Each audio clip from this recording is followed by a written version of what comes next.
All right, I'm going. I think we're live. Let's just make sure we're coming live. Hope everyone's doing amazing today. My energy's been wacky. There's some stuff going on. The collective is being a little bit wacky today, I feel like. Um, but anyways, my name's Sean, and this is the How to Hero YouTube channel, where it's my job to awaken the hero within you. There's a hero within all of us. And today, I'm going to do something a little weird for me. I'm going to sort of detail my personal experience of achieving Moksha consciousness, which is the recognition of God self, and then transcending that into a place where duality fades away. And the reason I'm doing this is that I had my guides constantly, hello, welcome. Thank you for joining me. I appreciate you. I know you're here a lot, so I appreciate you. The reason I'm doing this is that Spirit just basically said, you're here to show people that some random nerd can achieve these levels of consciousness without studying some sort of religion for a decade or something, right? So for that reason, I've had to study not study, but like peruse a little bit. I guess peruse isn't the right word, because to peruse means to read very diligently. But basically, I got the basics of a lot of different mythos and religious constructs, different dogmatic beliefs, trying to understand how everything tied together in the stories that unfolded on our Earth, and then also making sure to stay abreast of all the scientific discoveries that are happening too, and stuff like that. So because I'm like that, I'm able to sort of talk to anybody about this stuff, and even the scientific people, I'll get to a point where they just can't argue with my logic on what I'm explaining to them. And I've been testing this a lot just to make sure. So, because the last thing I want to do is go say, oh, I know this to be true, and then have somebody go, no, this isn't true because of this, and then I'm like, oh, okay, well, now I look stupid.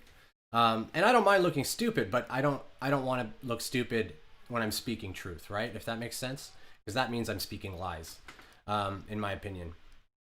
If I don't know something to be certain, then I won't usually talk about it, or I'll like put that little caveat on there that this is my experience, this is what I, that type of thing. And that's the other thing too, is actually experiential, like the difference between experience is what sort of makes for the personal truth anyways, right? So truth is more like what you perceive it to be, if that makes sense.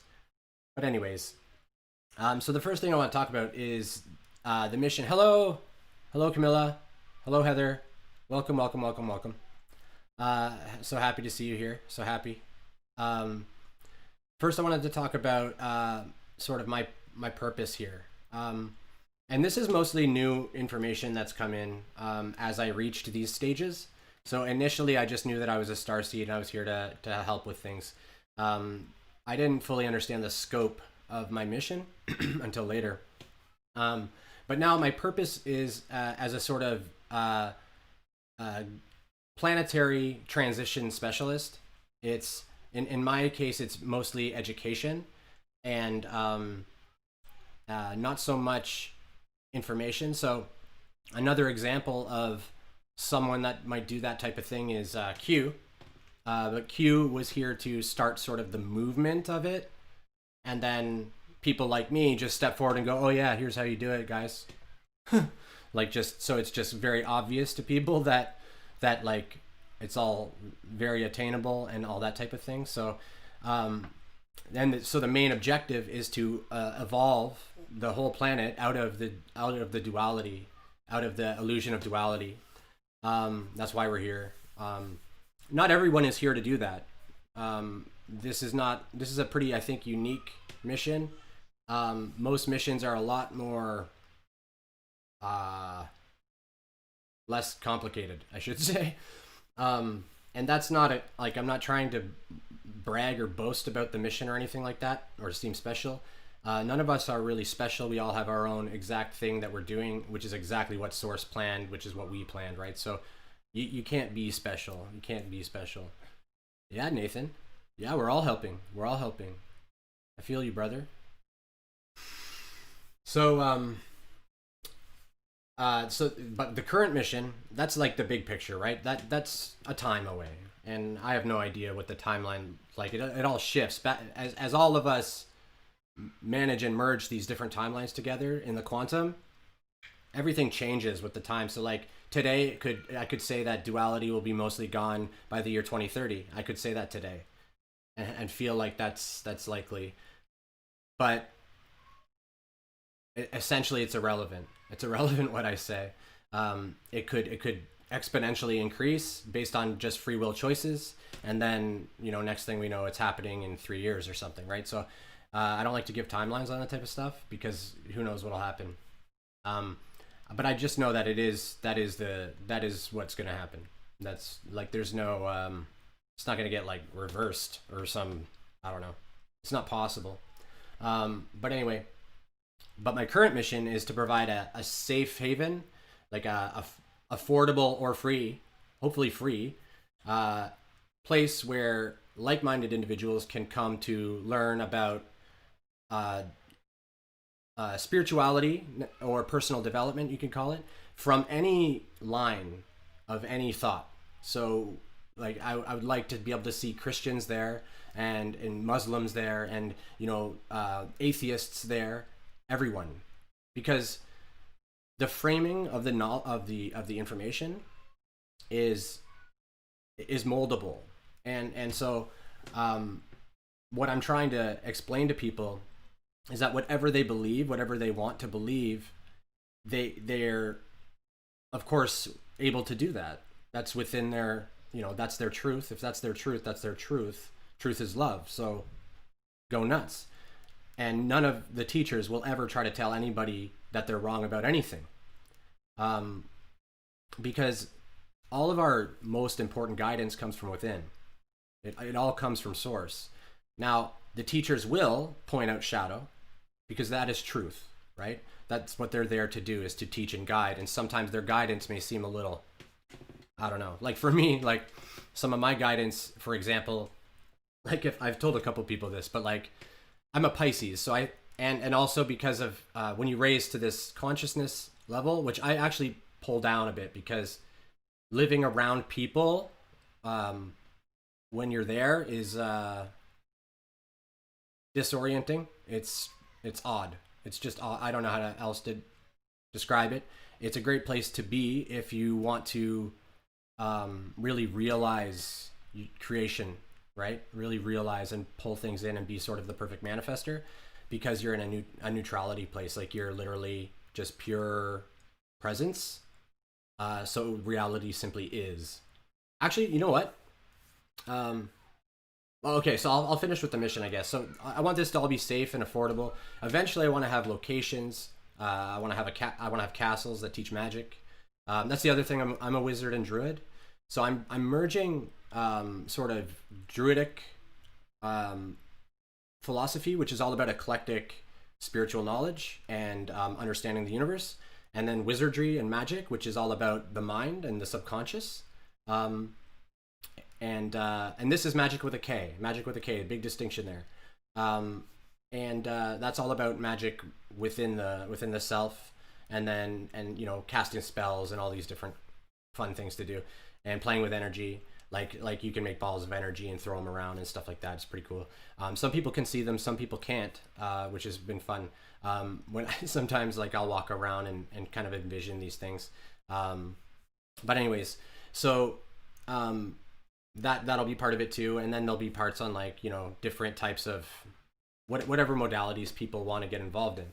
So it'll probably start out like online, and then from there we'll move into doing things like helping people actually step into the higher levels of consciousness, because there requires preparation in the vessel, as far as I can understand it, in the avatar, right? Like if you just flip the switch, more or less, you'll go bonkers. You just lose your mind.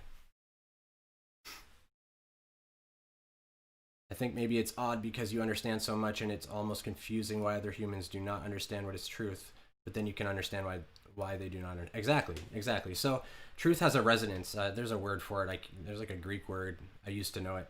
Um, Truth has a resonance, a vibratory resonance, and as human beings, we can just literally distinguish because anything that isn't truth is not love, and so we just automatically know. Um, a lot of us choose to like put blinders on, right? Like that's literally blocks that we've put up so we don't notice the untruths. But and that's like programming, subconscious programming, conditioning, rules put on us, that type of thing. Um, cause or these different systems of beliefs, religious, whatever, that cause us to like put blinders up to certain untruths.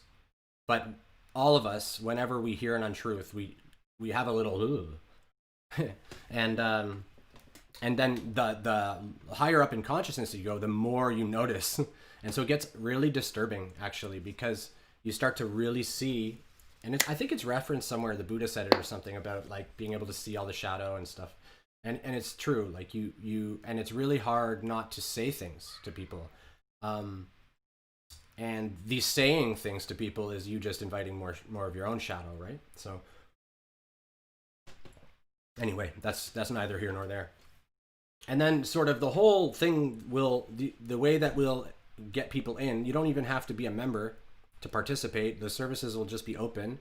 The only thing that I would like people to agree on, and it's more like that, like I want it to be like a, I don't want to run the whole thing. That's icky. I'm too spacey for all that, right? So I need I need somebody to like run it with me. Um and then I need like people to help, like the faculty basically. And then yeah, we'll get started. But it's going to be a sort of galactic druid grove is the way that I picture it. Um because I'm in contact with the extraterrestrial, there, I don't like that word. Um uh I'll just call them the galactic teams. That's a much better word. I'm in contact with some of the galactic teams, so I'm able to bring the galactic side into sort of the Earth Mother spirituality side of the Druids, and kind of have those perspectives, because they all sort of intermingle into this big story of amazingness.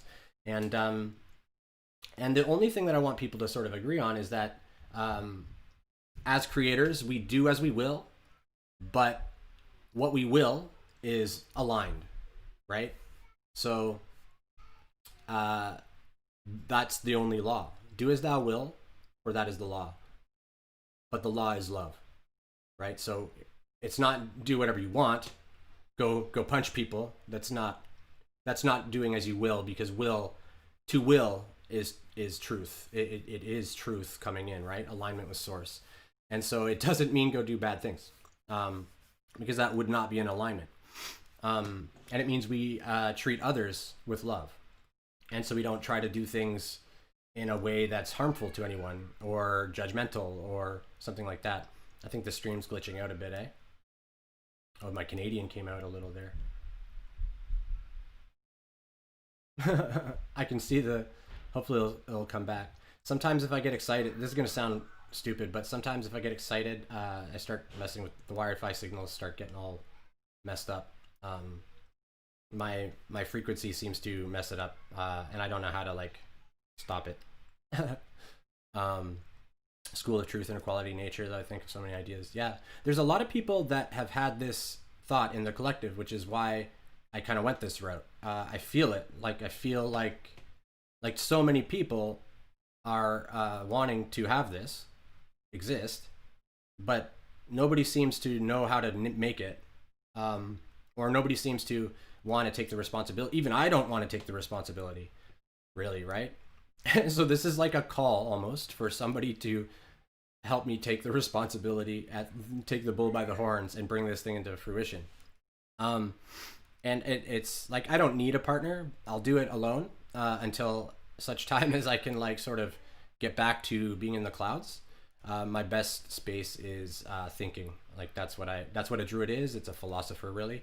It's like a philosopher priest is the way to sort of think of it. And then I'm a wizard, so I like to play with magic and stuff. And I sit there and puff on my pipe and I just think about the stars and stuff. So that's where I like to be. So yeah, so that's the whole thing that I'm doing, and this is why my vision's very grand. I expect it to be a big thing. Like I'm hoping for it to be. Actually, I see it being world changing. And I don't want to take any credit for it because it's not even me, it's the collective that had this bubbling up, and then I just like, ooh, that's a great idea, guys. That's what it was like. It's not even my idea. So I stole it from everyone else. So, and I'm not even joking. Like that's what I did. So the reason I wanted to go through all that is because I had to ascend like fast to do this. Like I had to. I'm starting to understand the blueprint of my life. Right, as you awaken more and more and more, you start to really look back and go, oh, this is why I did this. This is why this happened. Right, that's sort of what happens here. But because my third eye is crystalline, I sort of see the quantums as well. So I kind of how do I say it? I kind of just sort of I started to know exactly what the plan was as it was sort of occurring, if that makes sense. Um, and I'm not sure that was around the time that I reached that sort of moksha level. And moksha is just another word, another label for these things. Um, and a bunch of buildings made from trees, all natural truth. Yeah, yeah, they'll be like that's what I sort of envision as well. Like, uh, I'm not gonna. My job is to mostly facilitate education and help with new systems of education primarily. Um, but also, I may participate in like new currency type systems or new like because currency itself, the whole concept of it is a bit off. Um, but there's some information that I have about it. Anyway, it doesn't matter. Um, so right now I'm focusing sort of on the education wing because that wing of this is, in my opinion, the wing that's necessary to sort of bring up everyone, raise because as all the consciousness raises, as the conscious she's okay, as the consciousness raises, um, it raises all the consciousness around there. It's like a feedback loop. It just whoop, and people are going to be pretty confused. People are going to be pretty confused. People are going to feel like they're losing their mind, and they need people who want to talk about it to talk about it. And if we don't feel called, then don't, of course. But in fact, to most, I recommend you keep your mouth shut about it because, which I'll get into later. Um, so all that said, I had to like literally slingshot. I don't even know the words. That's how much. That's how little I've studied these things. I don't even know the words. Moksha. I don't know what it's called. I didn't even know that this existed until weeks or months after the occurrence of that experience. So, yeah, I don't. Words are wind to me. I often mispronounce things. I barely know what I'm talking about half the time, if I'm honest. So, in fact, anyways, that's a different story. But so I had to slingshot myself. I had to polarize really, really, not polarize, but I had to bring my vibration really, really, really, really low, and then sort of surrender everything again, um, in a place of like, I don't even like, I can't possibly see how this is gonna work. I can't possibly see how any of this is helping at all, that type of thing. And I had to surrender every single thing, um, life, all of it. And once I did that, I was given no reward, and the reward was the shift in perception. Right, that was the reward. So, but I hadn't caught up. My ego hadn't caught up, and like, oh no, yeah, don't call me a guru. I hate that. Yeah. Oh man, that made me shiver. Yeah, no, no, no, no, no, no, no. I'm just a dude. I'm a student of the universe. That's all. And honestly, like, I'm just so grateful because it could have went a couple different ways, and I'm proud of myself for powering through it because it's pretty hard, which I'll get into the whole story because this is not. I don't recommend doing this. I don't recommend like doing what I'm about to tell you. I want that to be very clear. This was my experience. It was necessary for me, I guess. It must have been. Well, I know that this was the entire plan, um, but highly, highly, highly don't recommend this. Now that I've done this in this timeline, like, it's open for others to just sort of. It's not necessary to do this. It's what I call a Christ walk. I came up with that later, after I sort of realized what had happened. Which it's kind of embarrassing. The whole story is embarrassing and very vulnerable for me, very private. But Spirit's been like, tell them the story, and I'm like, shit. So anyway, basically, I met what I thought was my what I met my twin in form, right? So the twin energy was always inside of me. And what I would often do is project it onto another, right? So if I was in a relationship, I'd project it onto them and I would see no flaw and I would love them, right? And it's very easy for me to love anybody because I was always projecting this energy.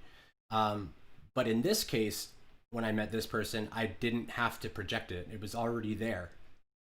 It was already like, I was like, what the fuck is this? It made me sort of go, without understanding at the time. At the time, I was just like, oh my God, that's me. I see me. Oh, hey, right? That's what it felt like.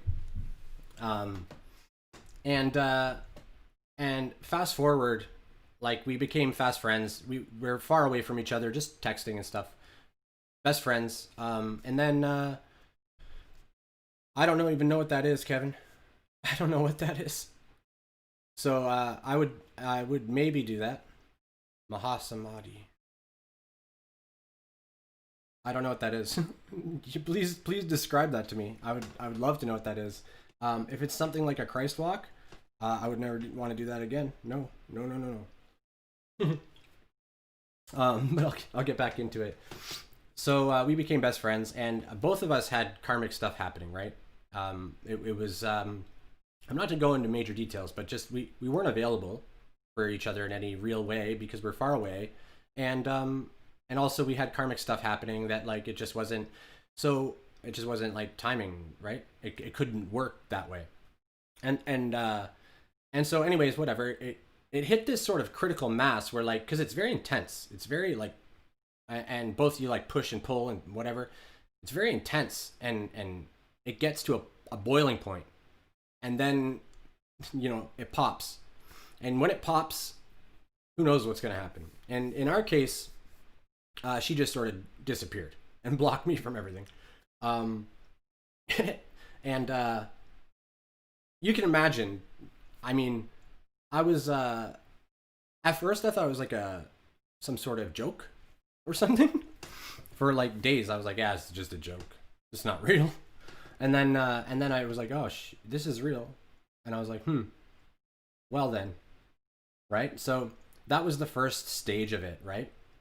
The plummet from like this person I didn't think would ever leave my life ever. Like, even if nothing was working in that way, whatever. Like I whatever, that none of that's relevant to me. I felt like I couldn't understand a life without that friend, right? Sort of that partner, really. And we have the same mission. So anyway, and that was fine. So she was gone, and so I was like, okay, well, I don't really understand why we planned this one out. This seems kind of like a stupid idea. And so for a while, I raged. I just was rage. I'm a dragon, right? Like a dragon energy. So I just blew fire out of my mouth. I spoke just pure truth and fury to anybody that would approach me on social media. I was a nightmare. And I had lost myself in many ways. Like, I was totally out of alignment. My shadow side just rose, and the light in me was like diminished. Like, I got pulled down into this dark pit of grossness. And in that dark pit, though, I started to think, I got to get out of here. This is not me, right? This isn't what I do. So I started to meditate and call to the galactic teams for assistance. At this time, I hadn't yet contacted them directly. Like, I hadn't really heard too much from them. I was able to channel a couple of them in a couple times, but it wasn't. It was kind of like my confidence in my ability was not there yet. So I was almost not sure if it was even real. But then this time, I saw two crafts above my house just flying, and then doing wiggles, just like wave. And I heard like hello, and I'm like, oh my god. So I was like, what the fuck? And then they sort of just went away, and I was like, oh okay, that's cool. Thanks guys. And then I started to not hear, but intuitively understand what their message was. And their message was that I have to surrender to my queen, which is the divine feminine. I have to surrender to the divine feminine in my heart, because this is going nowhere. This nonsense that you're doing is going nowhere. Surrender to the divine feminine in your heart. Surrender everything she asks for. And I said, okay, noted. And I sort of made intent to do that. So I didn't sacrifice my masculinity or anything like that. What I did was I just brought the divine feminine out through magic. I brought the divine feminine out, and in a sort of leadership way. So like the divine feminine would override the masculine desires if necessary in many ways. It's the reprogramming of the subconscious. And then when that happened, I started to get messaging from spirit and from the divine feminine within me. Divine feminine within me was starting to generate and manifest experience. This was during a lunar eclipse, I believe. I haven't verified that, but I'm pretty sure it was a lunar eclipse or some type of eclipse. But anyway, so I started to manifest all this insane weird stuff. But it was all physical. A lot of it was physical, or based on songs, right? So a song would come on, basically give me an idea to do something, and then I would go do it. It was her telling me to do this or that. And I don't mean the physical her. The physical her was not there telling me to do anything, and was not aware of any of this happening. Maybe aware now. I don't know. But I'm aware now. Anyway, so I started to manifest, because when I was pulling the energies, I managed to balance and become neutral and just open to all experience. I balanced the feminine, and I reached moksha, whatever it's called, without even realizing it. I had no idea. I had pulled so much light and vibration up, and then I just pushed through. I basically just disintegrated barriers in my mind using magic, which is just subconscious reprogramming, which I can explain more another time. But yeah, so I had reached that level. So now when people speak to you, you hear yourself speaking to you. But in this case, I'm focused on my queen, right? I'm thinking my queen's telling me to do this and this and this and this and this and this and that and this, right? And so I'm literally just following the queen. And this you could even call a psychotic episode. Like you could call it that, sure. Which I'll get more into that later. But no, everything was real, and I made sure to. This is the important part. If you're having an experience like this, you need to really make sure things are real. Like verify that the thing that you're seeing, that you believe you manifested, is there still, is there. I started to have things like, so for example, I took my car to the lake, and I left the trunk open, and I went over to a place near the water, and then I came back, and there was a raccoon putting garbage in my car. And so then I thanked the raccoon for the gift, and I checked the garbage, and it was like a little just fragment of paper that just happened to say trust, right? Things like that were happening. And so then I was like, oh, what a great raccoon. So I went and gave him, I had a chili from Tim Hortons, so I went and gave him the rest of my chili, and sort of as an offering and thank you to him. And so things like that started happening. And so this is when you start to go, okay, this is odd. And when people, like, you'll hear people walk by talking, And it sounds like you are talking to yourself about who knows what. And so that's where the discernment between like what's yours and what's not yours starts to be really hard, really, really hard. At least for me, it was, especially not knowing any of this stuff. Um, but what this all was doing was leading me to surrendering all things. So what would happen is I would I would basically be told, oh, you can't, you need to surrender this.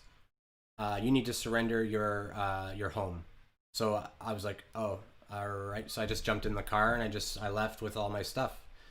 And then I went to, I just kept following the guidance. The guidance took me to the lake or to my parents' house where they called the police on me because they thought I was intoxicated, which I don't blame them for. I probably did appear intoxicated. I was very, all over the place. And I also had that driving like passion. And if I'm like that, like, and people are around me, then yeah, I would appear to be on drugs, I'm sure. Um, so they called the police because they thought I was driving on drugs, not because they were scared of me. They probably were scared of me though. Anyway, so the police came and then I talked with them and stuff. They determined I was sober and then they let me drive away. Um, they told me to go hang out at the lake, and I was like, oh, she must be at the lake then, right? Like I was almost like looking for her. Because inside she was saying, "Ah, I'm over here, I'm over here, I'm over here," and every time I got there, it was a little, "Ha ha, I'm not there. You were too late, too slow," that type of thing. Um, and so it was like a little game, and there was little hints and different things. It was very magical and crazy, very very crazy. Um, oh no, it's don't be sorry, don't be sorry. It's it's all perfect. It's all absolutely perfect. I will search about it, Kevin. Thank you so much. Um, I'll look into that. That seems weird. I've never heard of this, so I'll look into that for sure. Um, Soul leaves the body to achieve the state. Oh, to return to source, most likely. Interesting. Yeah, that's what happened to me in the Kundalini. When my Kundalini awoke, and that's what the original Sean did. He left. Yeah, he went back to source, and then sort of went to a different thing. And then that's when the new me started, which is a different soul, a walk-in soul, you could call it. Um, but yeah, no, nothing to be sorry about. All of this is perfect. This is exactly as all of us planned it. Me and her planned it this way. Um, Now, uh, it was hard. It is hard. Like I still haven't spoken to her, right? So it is hard because I still have no idea what's going on, and it's fine. Whatever. What are you gonna do, right? Um, so I say it's fine. It's not fine, but it's like I'm at peace with it, right? If that makes sense. Like I'm just like I have everything I need here, and so and also the other thing too is like if somebody doesn't want me, like and not even her specifically, anybody, right? If anybody doesn't want to engage with me in some way, then okay, right? Like that's great. That means that we're not aligned, right? We're not of equal frequencies. We're not vibrating at the same rate, and the chances of us having some sort of good conversation or good interaction are probably low. So yeah, get out of here, right?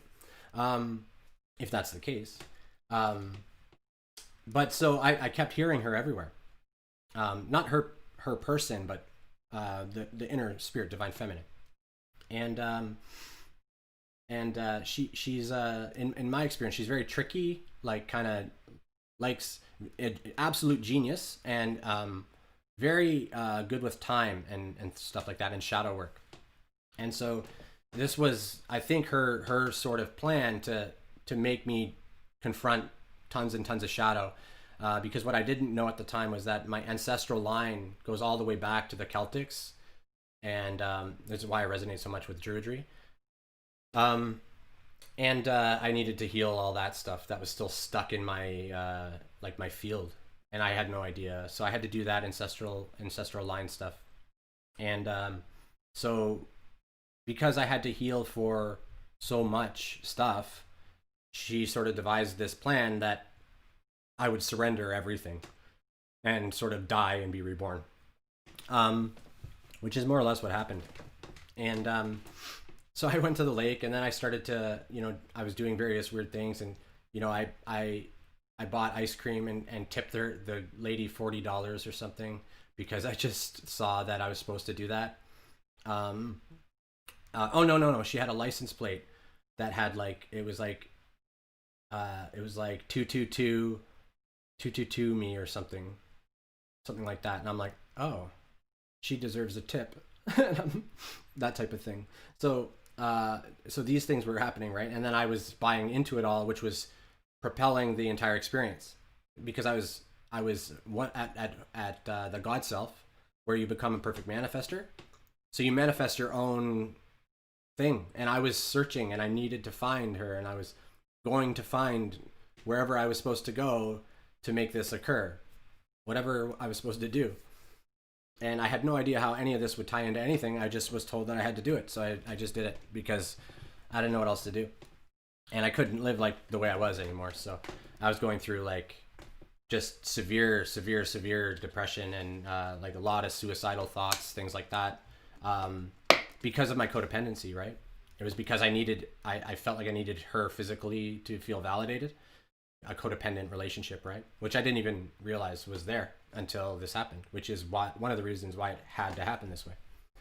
Um, uh, so where was I? So yeah, so I was at the lake, and then I was like, oh, I have to go jump in the lake. And some people were like, oh, you can't go over there, it's closed. I'm like, they're gonna have to arrest me. And I just climb over the like barrier and stuff. It's got like caution and like COVID-19, blah. And I just like and I take off my clothes, and I'm about to jump in the lake, and then I see these like flashing lights, these flashing yellow lights, which are like, no, caution, don't do this. This is not what we meant. And then I hear this guy on a boat yell, "Open your eyes!" And I'm like, okay, all right. So I'm not going swimming. It would have been very dangerous for me to dive in there. I probably would have been fine, but it would have been not a good thing to do, I think. I kind of am curious what would have happened if I dove in, because I said something about swimming with the fishies, and then I heard something back about that, and then I looked down into the water, and there was all these little fishies, and I'm like, oh, I have to go actually swim with the fishies. Anyways, it's stupid, but that's the type of stuff that was happening. So that led me to be like, oh, okay, she, and then she told me I had to take off my moccasins. I had to start to think of Jesus and what Jesus did to surrender. And I'm like, wait a second, so I have to get like persecuted and murdered? And she's like, no, you stupid idiot. And I'm like, oh, okay. She's like, take off your shoes. And I'm like, okay. So I took my shoes off, and and then later she was like, take off your shirt. This was during a heat wave, and so it was like beaming heat down on me, like just cooking me, burning me, really. And I was walking around the city in barefoot, and there was glass everywhere and stuff, so my feet started bleeding and all this. This took place over like I don't know how many days, but like it started, I think I stayed awake for like 7 days, and then I had a nap, then I meditated, like spirit forced me to sleep. Then I meditated, calling in help from the galactic teams, and then that's when things started to go bananas. I don't think that that's what they were intending with their message. I think that they were just telling me to understand that it's already within. Anyway, that's the other funny thing, is that somehow I was having this communication with the divine feminine within me, thinking it was without. Right? The whole time, like, searching. I'm searching for something out here that's here. So that's the funny part of it all. But it's funny now. It's not funny. It wasn't funny when I first found it. Well, it was. When I first found it out, I just giggled because, like, what else are you going to do? So now I'm walking around, like, burning. I look very, very disheveled, homeless, etc. Like, I look like... I'm wearing these white shorts that are super dirty from me climbing over fences and things, and like going under train tracks, stuff like that. So So I look odd, and so people started to call the police, I think, on me. And I kept kind of seeing them around, but I was like, whatever, I'm not doing anything. And I decided that I had walked for a long time, and I started to feel like I might just die. So I started getting messages like, yeah, you're like your physical body is like, you know, you might just pass out and die. And so I was like, okay, well maybe I should find somewhere to sleep then. And I went to the homeless shelter and spent the night there. And then I woke up and I was very invigorated, refreshed to get back on my mission.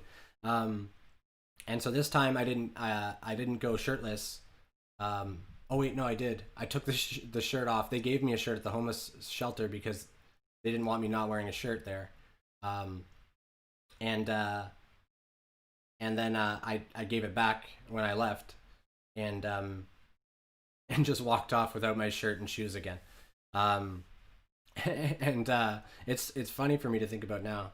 But what I was trying to convey is like I sacrifice my body, I sacrifice my soul, I sacrifice my all. Right? That was sort of the goal, and I was doing it as best I could. And and sort of also putting the mind over the matter. Right? Like walking in this condition was very painful, and I needed to be able to just ignore the pain, and put the mind over the body and control that. That's part of it too, is mastery, self mastery, which I didn't understand until like later. This was not like at the time. I'm just like, where are we going? What are we doing? Why is this so long and arduous? Right? Like that's how it felt. Um, yeah, numbers over and over. Now it's coins too. Yeah, every number you see has a vibration, has a frequency and a vibration that has a meaning and everything too. You wouldn't perceive it if it wasn't part of a specific message for you, more or less. Every single thing that you witness is a specific moment designed to give you something, offer you some sort of expansion, should you wish to take it. So you see anything, every single thing. That's what it is. Um, a projection of your manifestation. Um, what was I talking about? Oh yeah, and so I decided, you know what, like I'm probably gonna. I was walking. I was gonna go swimming at my parents' house, and it wasn't that much far. It was like gonna be another kilometer. I was gonna sort of like apologize to them and just see if they'd let me swim in their pool for a little bit to like cool off because I was burning again. Because again, I took my shirt off and it was again really hot, so I was burning a burn at this point now. Um, and this is when spirit started to be like, you know, you're being a little too aggressive on the body, right? Like I started to get all these signals like, you know, pump the brakes a bit. Like you've done it now. You've done it. You did everything requested. I'm like, well then where is she? And and I didn't get any real answer. So I'm like, well then I haven't done enough. So I was like, I would just keep going. So I listened to her until such time as she wasn't giving me what I wanted to hear, which was the next step, right? And then I was like, whatever, screw you then. I'll do me. And so I started walking there, and then this nice man that owns a restaurant saw me and offered me a potato soup uh, because I was probably looking pretty bad, and he was an angel, and I'm gonna go back there one day. I keep forgetting. Um, I'm gonna go give him some sort of funny gift. Anyway, so then I start walking again, and then the police were called, and then they took me to the hospital. Um, they took me to the hospital. I had been in the hospital a little bit earlier than that. I was gonna ask them to look at my feet because they were getting pretty raw, and so I wanted them to just help me like clean up my feet, and then I'd be on my way. Um, but they were trying to hold me there, and so I sort of convinced the physician, like I was able to convince the physician that I wasn't going through an episode, that I know exactly what I'm doing, that I'm a strange person, but I'm sane and everything like that. Um, but after I left, I guess people witnessed me. They witnessed me singing opera loudly in the streets and acting bizarre. Those were the two things. So the police picked me up on those two reasons and took me to the hospital, back to the hospital, where they committed me for, I don't know, it was maybe 5 or 6 days, I'm not sure. Um, And the form that they commit you with in Canada, it's called a Form 1, or in Ontario anyway, it's called a Form 1. And on the form it says the reasons for the the form, and it said, yeah, singing opera in the street and acting bizarre. So that's all you have to do, folks. You wanna spend some time in the loony bin? You act bizarre and sing some songs and be happy. That's what I was doing. I was just being happy, singing songs, looking weird. Anyway, I just find it funny. Um, and to be 100% honest, it's the perfect. It was the perfect thing, because now I was in this state still of unity with all, and now I'm around people that are said to have disorders and said to have mental illness, psychosis, schizophrenia, depression, and different disorders, and watch the people that take care of them, and watch them take care of me, and take care. Like, I know that they're there for good reasons. Their heart's in the right place, but some of them are downright just the least compassionate that I've seen in some people. Um, like for example, I would have been as upset if this happened to me or any other patient, but we were only allowed to do computer time 30 minutes a day, and I had to like beg for that too. And eventually they said, okay, we'll let you get a session in the other room, 30 minutes. And then they put my name in the other room, and then like this nurse that seemed to know something about me, or I don't know what she knew, she erased it. And like, so then when I went to go to my appointment, somebody else was in there because she just erased my name and things like that. And now, like, I don't have confirmation that she did that on purpose, but there's no other reason to do it. Or like, why would she doesn't just erase patients' names from the thing because, willy-nilly or whatever. Anyway, it doesn't matter.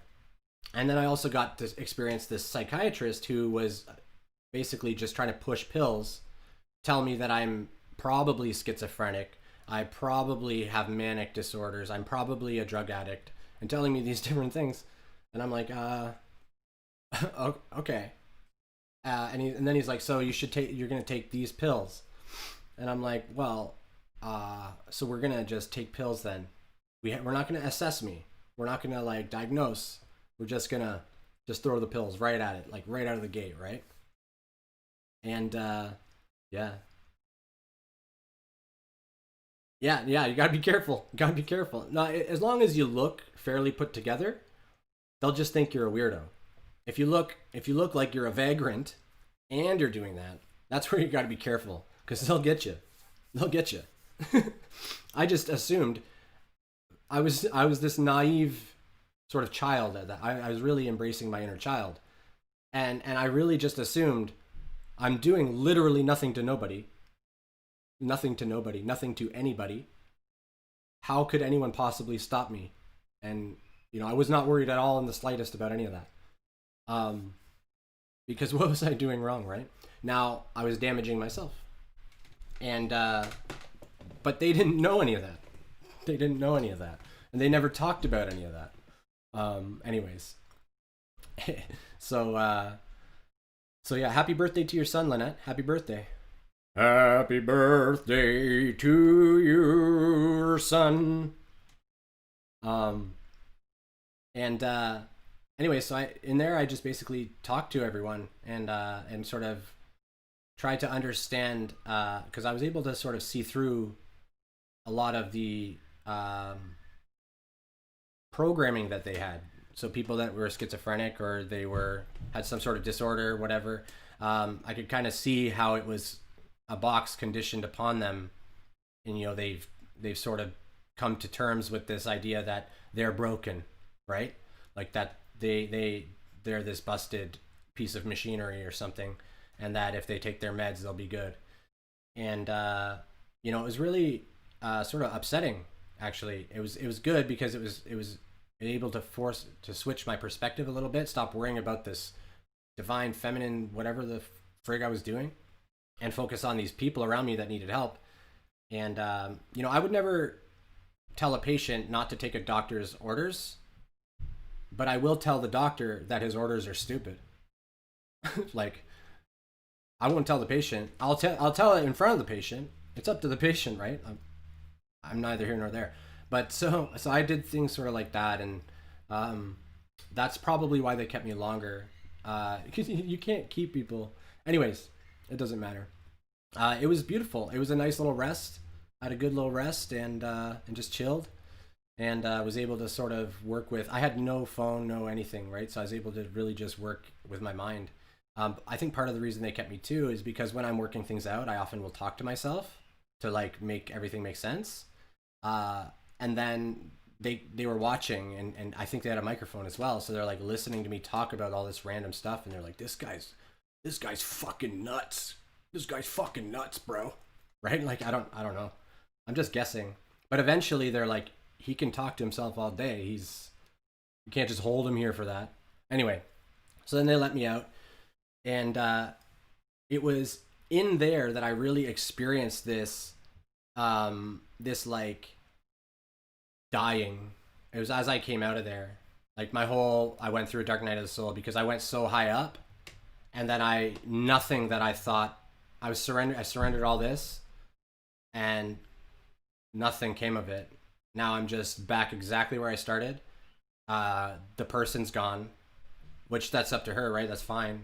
But I knew that, and I knew it may not have anything to do with her, which is fine, right? It's all planned perfectly. And I basically just sort of died inside for a while. And then eventually, like, I went through maybe a month or so, Dark Night of the Soul. And then that's when I had my naming. That Ka name was given to me. I used to work in psych. You would not believe how many people just had a bad day. Someone committed them, and the doctors pushed meds on them. Yeah, exactly. Yeah. I've watched it. That's basically what happened to me. It wasn't even a bad day for me. They were asking me, like, are you upset? And I'm like, what would I be upset about? The world's beautiful. And then they're like, but you're walking around bleeding. And I'm like, yeah, it's beautiful. But so because they couldn't even comprehend any of that, it's and it's my fault. It's my fault, really. Like, when you walk around society like that, like, you're gonna draw that to you, right? Like, there's no other reason, or there's no reason to do that. And this is a lot of, I think, why when people are trying to get to this level, or that level, because I've come down since, but at that level, they're usually like alone, because it gets crazy. It gets crazy, and you start to question your sanity and all that stuff too. But then you constantly have like proof that it's real. So you question it, and then the proof comes that it's real. Because when you question anything, the universe will deliver an answer to you. And if you're in this like prime creator mode, this ultimate manifester mode, the whole world around you bends. It just bends to your will, more or less. And so things just start popping in and out of everything. Like, literally things move, and like you'll put something down and then it'll be gone and stuff like that too. It's very disorienting.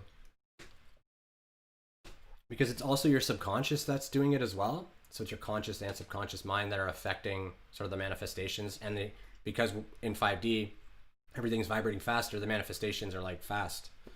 And yeah, so weird stuff moment to moment. And if you look at it from a quantum perspective, each moment's the same moment. There is no time anyway. So we're really not waiting for our manifestations. We just think we are, if that makes sense. Oh yeah. Everybody does. That's usually called. Anyone just shut off when you can't maybe handle the confusion. Do you mean the other person shutting off, or you shutting off? Because if you shut off due to confusion, it's usually it's just an indicator that both of you guys are basically just at different frequencies. So you can't hear what they're saying. If you're at a frequency, if you're at a frequency where their words were meaningful to you, or were something that you were drawing to your experience. So as another free will entity, my kids are probably beating each other up, so I wonder, I will find out who won later. Um, as a free will entity, they can say whatever they want to you, but your being, your inner being, and your frequency determine what you perceive to have happened. And so if it's a blockage that's been constructed there because it's some type of words that are just not congruent with your experience, you literally won't hear it. It'll just sound like muck, or the entire situation. If it's dire to your path, the entire situation will mold, and like the person that was about to come over for dinner just won't come at all. Stuff like that, because they would have said this, and this, which would have caused this, and this. Literally, the universe will go, oh, there's stuff happening here. Switch it around, guys. Let's switch it around. And so you manifest changes, and they manifest changes, and then it's all a soup of wacky, weird stuff going on. But but we all have free will, and law of consent applies as well. So these are interactions that are all agreed upon by if not at the vessel level or the avatar, the body, or the mind or whatever, that the higher mind is aware, right, that all this is occurring. That's what's orchestrating it all. And many times they'll even have the same higher mind orchestrating the same pawns. And this is when often they'll have that feeling of like, oh my God, we're like, I can tell that we're just aligned. Like everything's aligned. And that's often when that's occurring too. So yeah, autopilot daydreaming. Yeah, that's like a protective sort of thing. Some people just enjoy that. We're meant to daydream. We're meant to be imaginative. Are you a Pisces? Or water sign?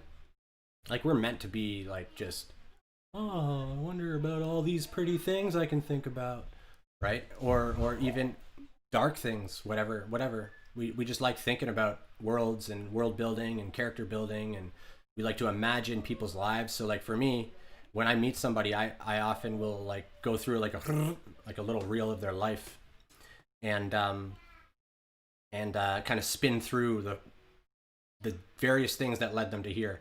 And what I began to understand is, I'm actually seeing this as a psychic. Like I'm seeing the energy that they brought with them, and getting it's not like a perfect picture, but I can sort of just feel where they're coming from all of their history, if that makes sense. Yeah. But yeah, so after I surrendered everything, and then I died, I was rebirthed and came into balance. I started to feel like, okay, now the whole scope of everything I was about to do was changed. Like I was going to make some courses and stuff like that. And I was like, oh, okay, no, actually I need to form like a whole organization. And yeah, so I wanted to tell the whole story and like all the different things that I'm doing, and sort of tie it all together and explain sort of how I reached it.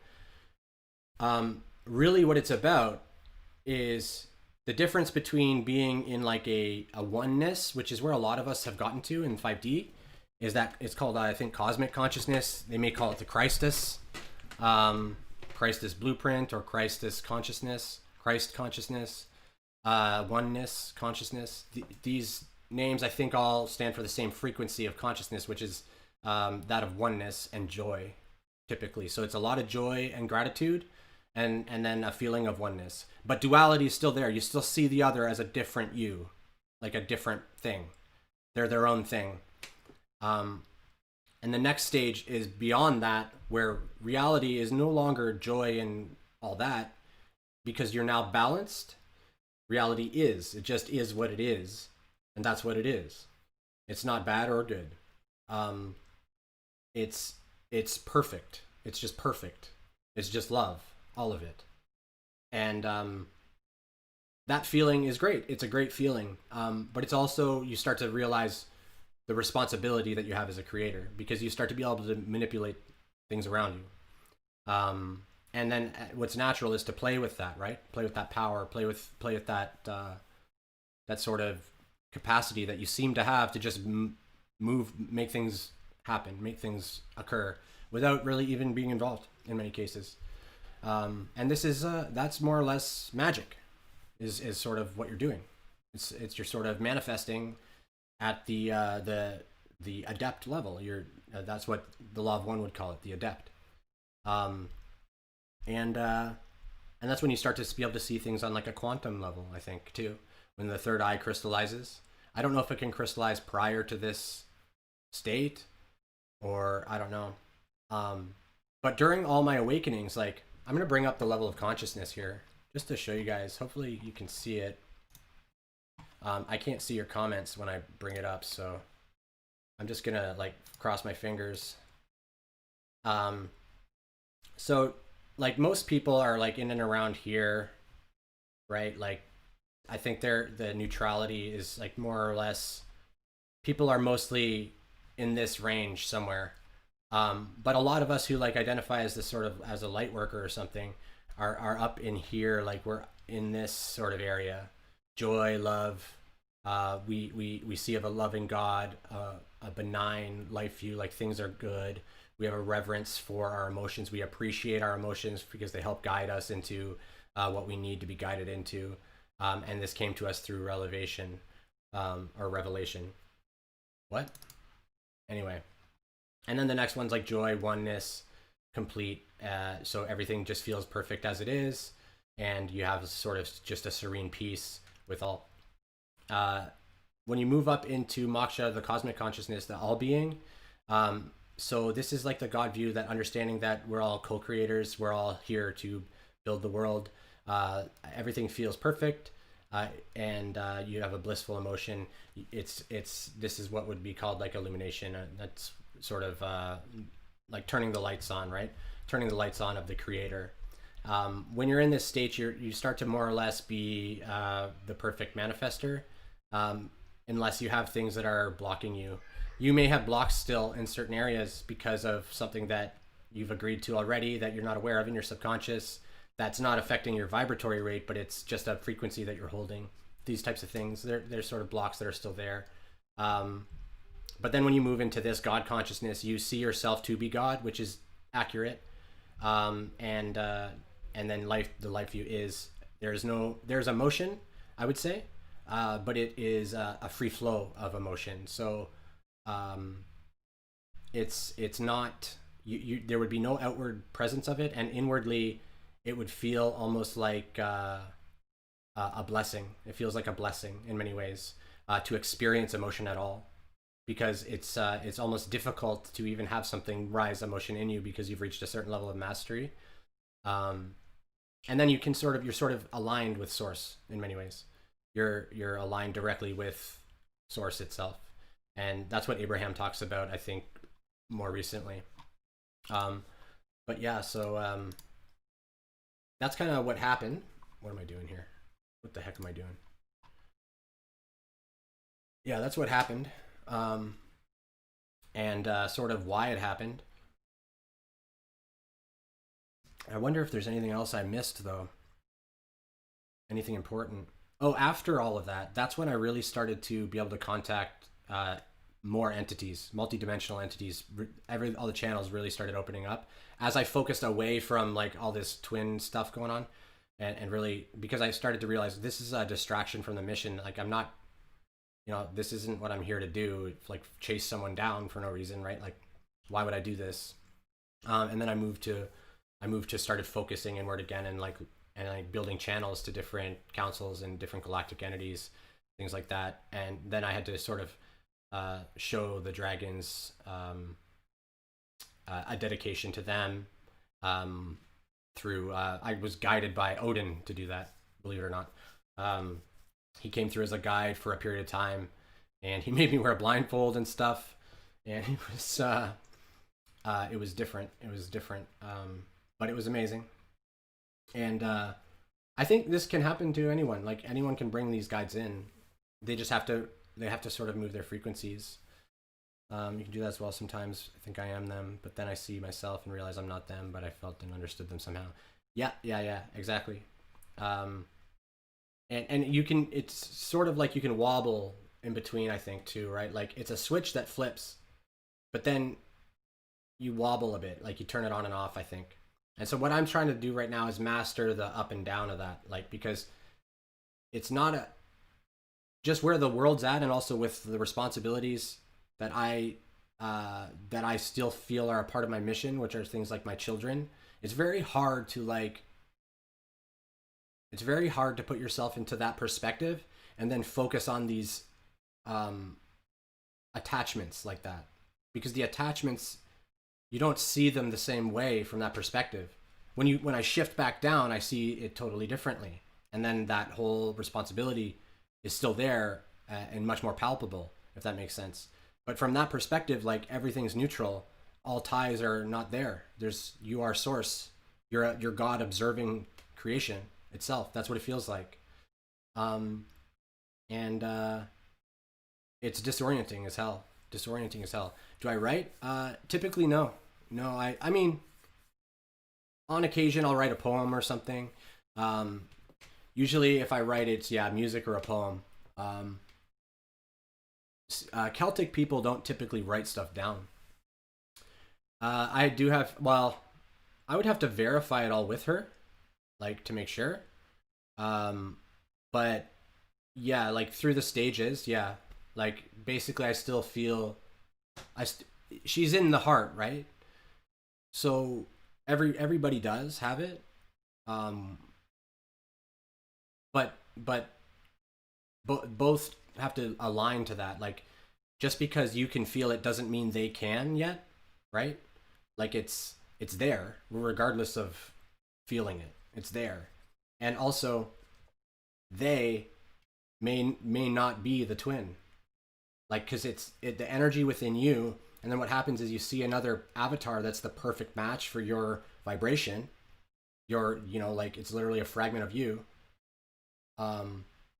And depending on how old your soul is, you may have multiple, like, perfect matches running all around too. I'm not sure about any of that. That's just a theory. But anyways, it's not like I've met anyone. I haven't even. Last thing I'm looking to do, but the one that you're looking to, maybe it's not active in them. It could go either way. And sometimes you'll have twins that are like more feminine, like a man who's more feminine. Like, that's how I was.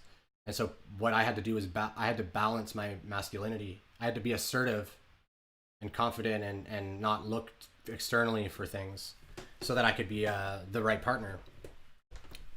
Because my divine feminine doesn't want a man who thinks he's not good enough for her, because then he's not good enough for her for real, right?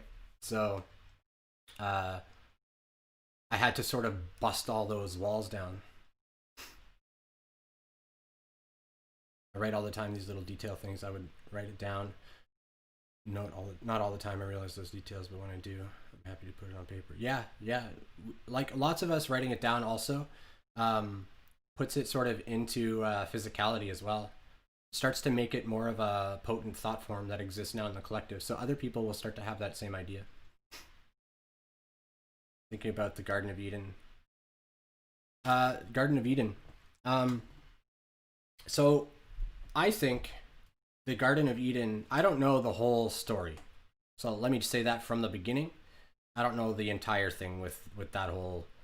I know there's like a snake and an apple and a tree, and like there's two naked people and stuff like that. So what I think is that the Garden of Eden is the perfect place, right? And then it's just a perfect place, and then a deceitful or sinful act is presented as a nice little gem to man. And I see the feminine and masculine as the same thing.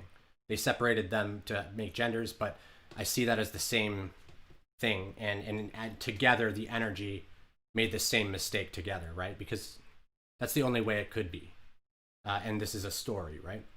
And so I see it as sort of they decided to be to act in a non-virtuous way, and then we're punished. Is the way I sort of see that. Punished, like, it's punished maybe isn't the right word, but it sort of generates whenever we do things that are not in alignment and are it tends to have a backlash of some kind, some sort of energetic, like and I'm not certain on this, but there's like a almost like an elastic. It's like you do something and then it pulls away and then it flies back at you. If it's a good thing, like if you've helped somebody a lot, you may receive a reward like 10 times the amount of effort you put in. But if you hurt somebody, you'll get hurt back usually somehow.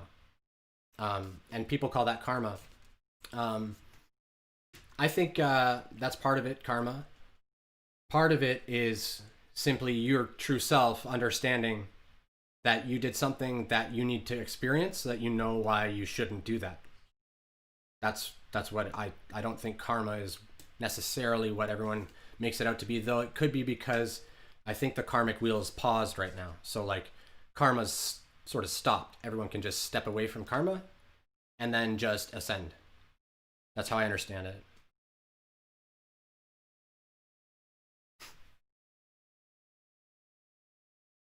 Stop spitting in the shower. That's funny. That's funny. That reminds me of like when I first realized that my spirit team was with me all the time, and I'm like, even when I poop. And yeah, and they're like, yeah, we're there too. But yeah, it's crazy. Met fragments of myself. It's beautiful. Found one I meant to. Yeah, it's I think that's what it is too. And because a lot of people have like a lonely feeling that they're embodying, right? So they want a partner of some kind, whether it's a really good friendship that's just a certain type of way. There's some desire there to fill some relationship gap.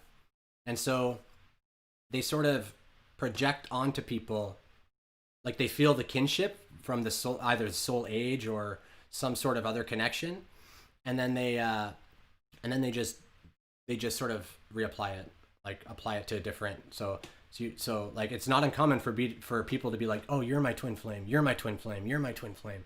Oh no, screw all those people.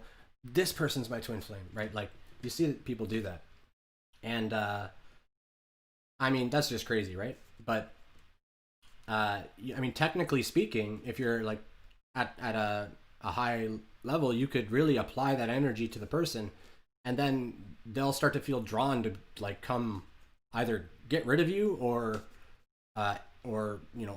answer you to the call. Like they'll feel that. And like as somebody who's been like, when I had my sacral chakra blockage, I just had people approaching me, like sending me penises and stuff like that, because they sensed some need in me as a romantic partner. And I was putting up like public service announcement on my page, my Facebook. I'm like, I am not looking for a partner. Like, fucking stop this.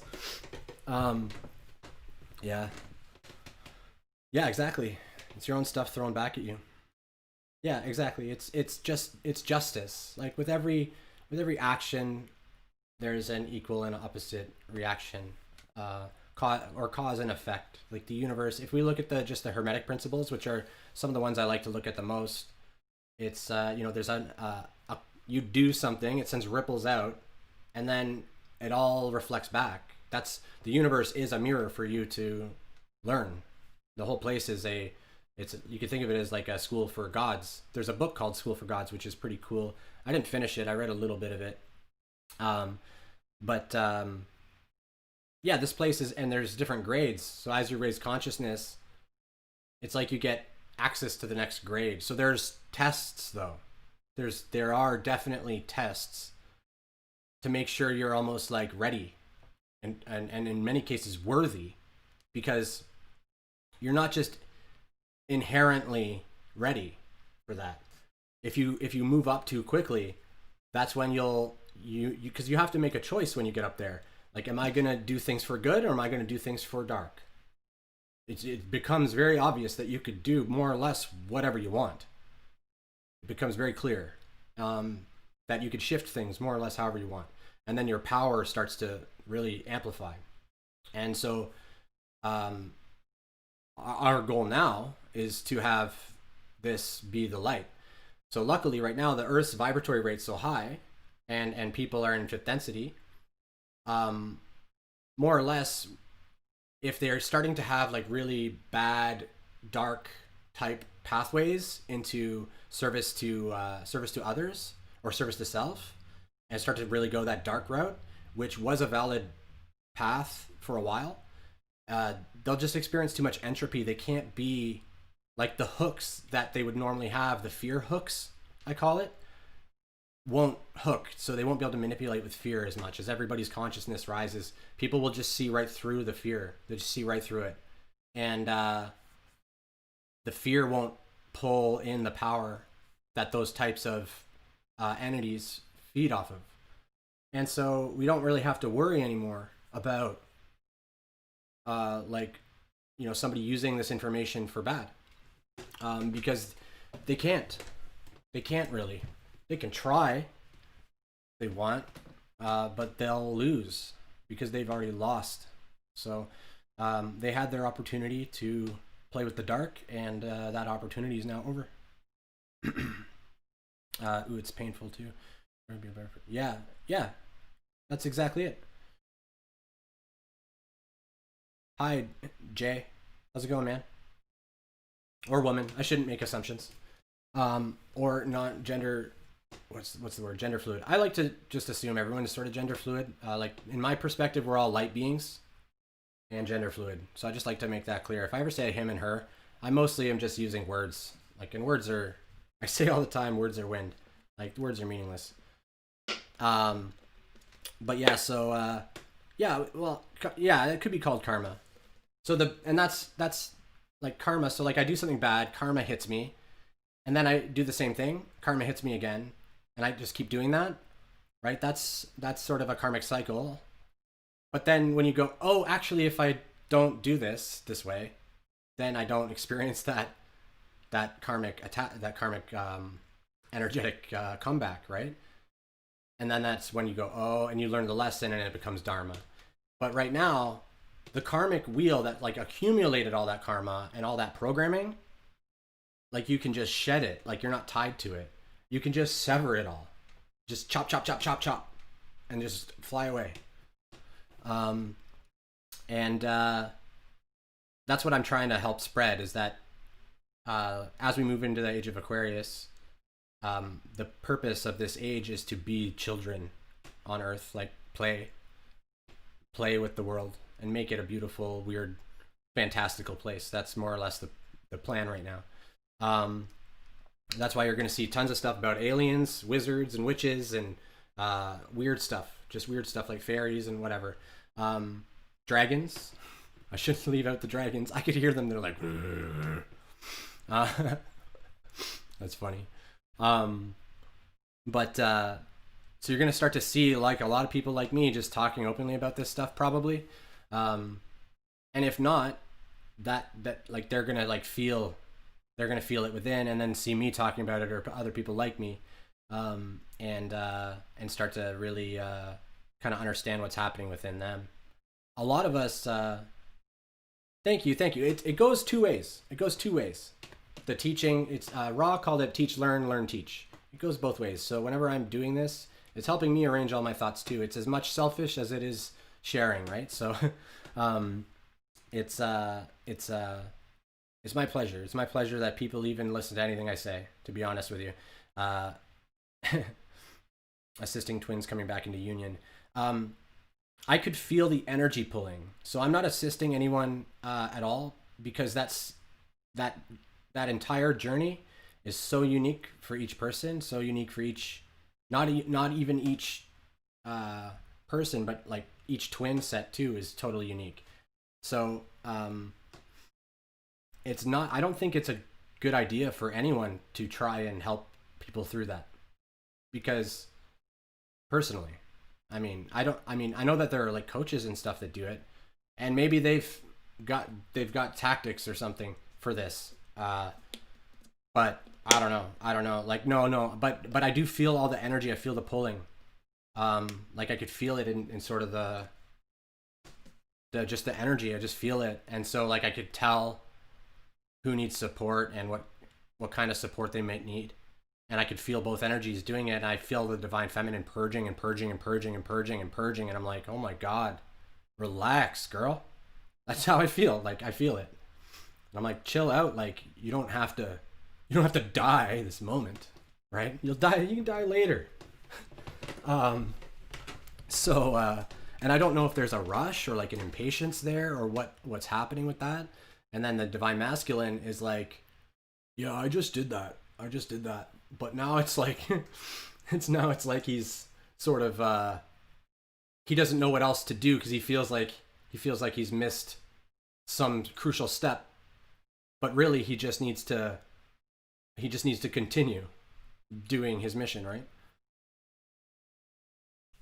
Thank you, Lynette. That's awesome. That's awesome. Yeah, we all of us feel alone. I know that feeling. I know that feeling. I'm trying to build a community that people like if people are talking crap, then I'll just mute them and stuff like that, right? Eventually I have a moderator and things like that, but it's a small group of us that tend to watch the live streams. Um, but that's so nice of you to say. I appreciate that. And everyone has been very, very nice.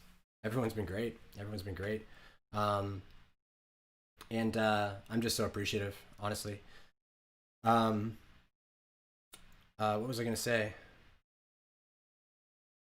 I lost track of it. Oh yeah, yeah, I just feel the energy, and it's like I don't know how to describe it really. It's just this pulling, this impatient pulling, and I'm sitting here going like at first because it's hard for me to distinguish like is it my impatience or is this something right because I pick it all up from everything. So I'm like I'm like, is this mine? Am I impatient? And I'm like, no, like I'm pretty grounded. I know what I'm doing. Like I'm a little nervous because I was gonna go live with this story, for example, like this whole thing, which is very personal, very emotional for me. I had to like sort of center and balance myself, just to even sort of build up confidence to speak on this topic. Um, and but then I started feeling like all these other things too, because I've been planning this for a little bit, not super long, but um, so it kept making me think like, oh, I'm actually off balance. I'm this, I'm that, and I'm like, oh wait, this isn't mine. This is the collectives I'm feeling. I'm balanced. This isn't real. So yeah, it was weird. So that's why I've been sharing some of that is because a lot of people are like these are some of these couples, some of them are gonna literally shape the world. Literally, you'll see these power couples start to spring up, just doing these ridiculous things, ridiculous things. Yeah, you'll see that. Uh, they'll kind of come out of nowhere. I'm not going to give a time on it. It's all unique, but you'll start to see like businesses with like partners that are male, female, and whether they admit it to you or not, maybe they don't even know, but a lot of them will be twin flames, just perfect synchronization with each other, perfect unity, perfect mirrors of each other that can guide the ship, whatever the ship looks like. And you're going to see people do that and really create the world, the landscape. And the more people that come up in consciousness, the more people can contribute to the landscape. And so that's why my goal is to get people up and awake. Awaken, my lovelies. And I know all of you guys more or less are, I could feel that like most of you are already there. And a lot of people that are still stuck in that like 3D programming, they're actually awakened. They just have no idea. They're starting to see like this stuff doesn't really make sense. But then they feel comfortable in their programming. They get scared, so they fall back into it, right? And like you can talk to some of them, and you can see some of them are starting to, they're starting to see, they're starting to see. So yeah, you're gonna see them all over the place, all over the place. It's gonna be more and more. You're gonna have people coming out. Like one of the things that I'm doing is like making more or less Hogwarts for magicians and wizards and witches, warlocks, sorcerers, whatever. And so like I hope by the time I have to start building the physical place that I have my partner with me, right? But I mean, who knows? But these are the types of projects that you're going to see that are like huge, like world changing things. Because in the past, the information that I have to share was hidden from the world, all the world. It was taught in things like mystery schools. It's put in sacred texts and hidden, but then nobody teaches you how to read it. So like everybody would find it. So in the past, people have found what I know, right? They found it and then just kept it, or they've tried to disseminate it and then been like literally just shade thrown at them until like nobody listens to them. Like for example, Aleister Crowley is a good example of that. He came into this awareness and he started to bring in conversations with the different gods, and he started to explain the law. And if you remember, like the law, I said, "Do as thou wilt, for that is the law." That's from Aleister Crowley's writings. And people hate this guy. Lots of people hate him for they don't even know what he did. They have no idea what he did. They basically like because he was all into sex and stuff, and he called women whores and things. Like he is. I'll agree for sure that his writing is odd. It's odd. But when you reach the perspective that he's writing it from, and then you read it, you're like, oh, I get it. I see what it is, right? So you kind of understand it, and what I'm trying to do is help people understand these things. Not just in that. That's just one example of one person who's uncovered these mysteries and then tried to disseminate them, but then got stomped on.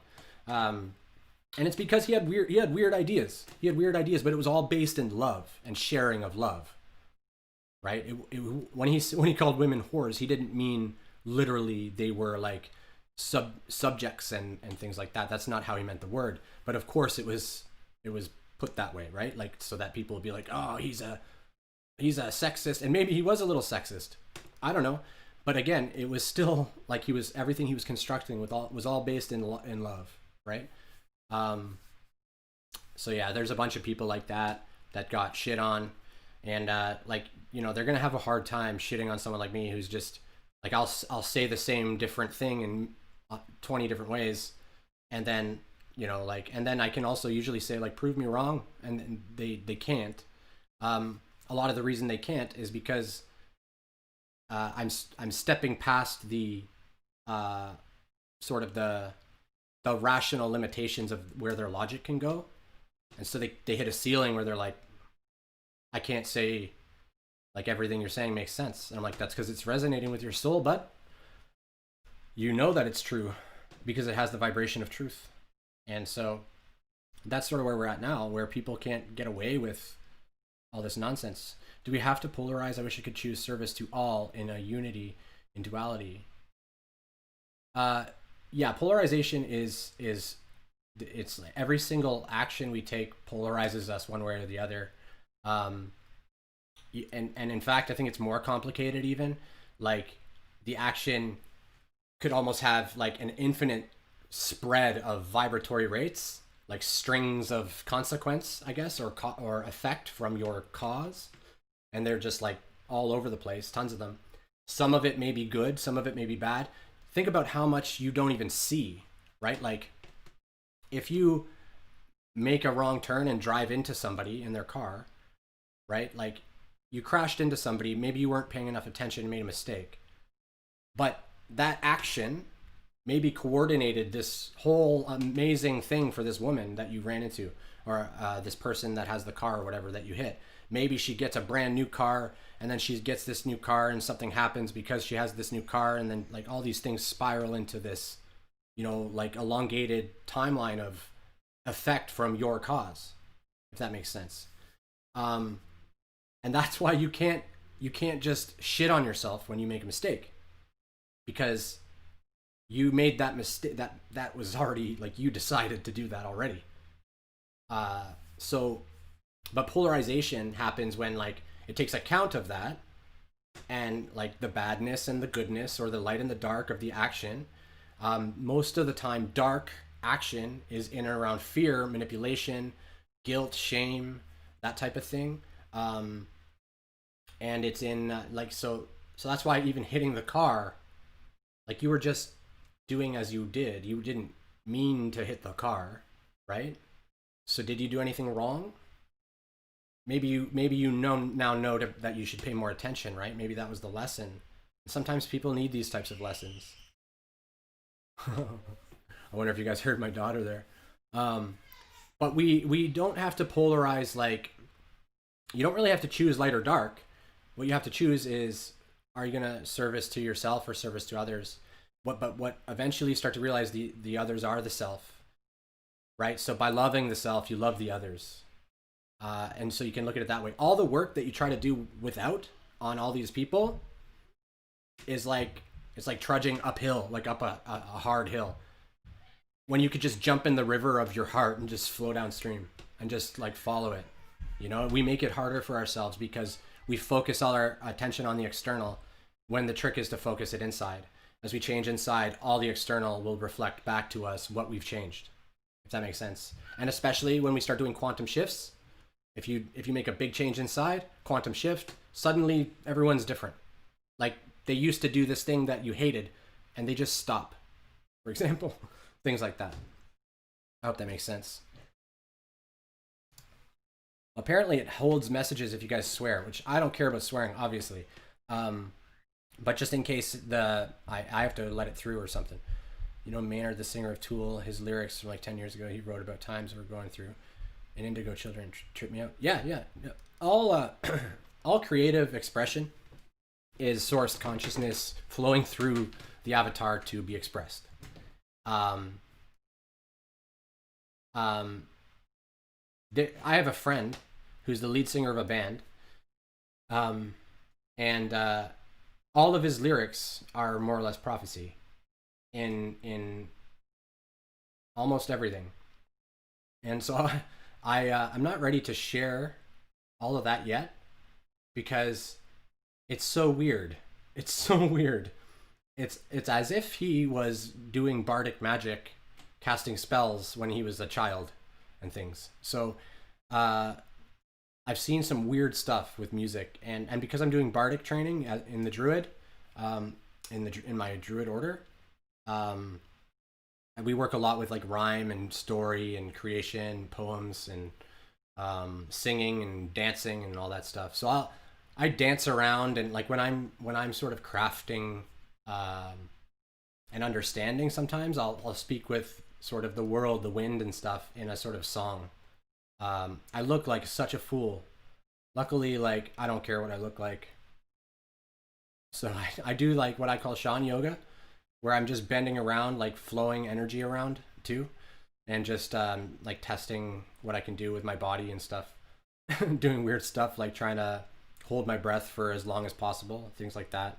Um, yeah, I don't know. I do a whole bunch of weird things. And so almost everybody that's ever known me has looked from the outside and seen me to be doing nothing at all because they can't see what I'm trying to master. I'm doing self mastery so that I can teach how to be a wizard. It's not easy to do what I'm talking about without somebody guiding you. So that's sort of like, I mean, you can, of course you can. Oh, the other thing that I wanted to mention is like the other term for what I experienced with that Christ walk thing was called the shattering. And this is something that you might have seen from my Starseed video if you watched it, but it talks about how you have to lose trust in like God themselves, which is yourself, right? You lose trust in everything about you, in order to then see that it was there the whole time, that it's all you anyway, right? You have to kind of go. In my experience, you could probably skip it now. Now that I've done it, that pathway is there, and it's like a fresh pathway for the collective mind to go, ooh, and go that way. And then the more people go, the bigger it gets, sort of thing. But almost like airbender movements from that. Yeah, like Tai Chi and stuff. And yeah, that's what I do. Yeah, and I do envision things like tornadoes of light, and yeah, that's what wizards do. Yeah, for sure, that's what we do. Um, yeah, that's what magic is. That's what magic is doing that stuff, and eventually we'll start to see the energy more. Most likely, those of us with, I guess, a vessel that's sort of tuned to seeing energy will see people throwing fireballs around and stuff. They're not fireballs, but they're light balls. Like I let the light orbs up and they just float away, and they get sort of drawn into like wherever, and who knows where they go. But anyway, and I think I honestly think that a lot of people do this without even knowing they're doing it, just sharing light, and that's why a lot of clairvoyants will see orbs floating around and stuff, and it's like pieces of souls or like fragments of angels or things like that, depending on which fragment released it. That's a theory that I'm working on, but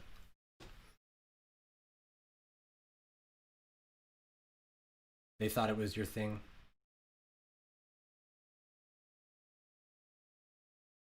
Oh yeah. We'll weird them out because they'll either think we're weird or they'll think we need to change ourselves. They'll either get like confused by us, or they'll think they think that we're stupid or something else, something negative. That's totally fine. Uh, One of the main things, I think I mentioned this, but like one of the main things about raising consciousness is stepping away from that stuff entirely. Like the whole concept of judging anybody for anything. As we all raise up, we'll start to understand that like we can't possibly hurt the other. Like I can't hurt anyone else because I am them, right? So when we reach those levels, it just becomes obvious that we all just need to stop talking to each other, talking shit to each other. It's literally that simple. We need to just focus on ourselves. Let Jane go be a bitch to her friend if she wants. That's fine. And let Steve yell and gripe about the gas prices. Whatever. Or vegan Sally, let her freak out about how everyone's eating meat. Nothing nothing against vegans. Of course, I'm a druid. I don't like things. I don't even cut my grass. um I refuse to cut my grass, and then like there's wasps everywhere, and someone's like, you should get a wasp trap, and I'm like, are you joking me? You're a murderer. I didn't say that, but I was like, I'm not killing things. You're insane. I got so triggered by that.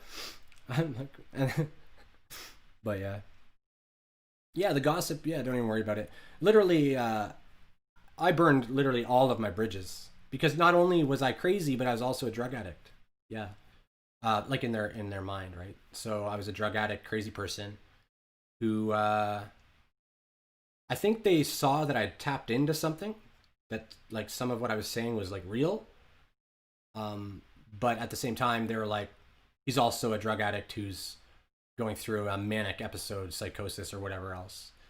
And there were some aspects of that because the things that I was perceiving were sort of driving my actions, which were not good for me, really.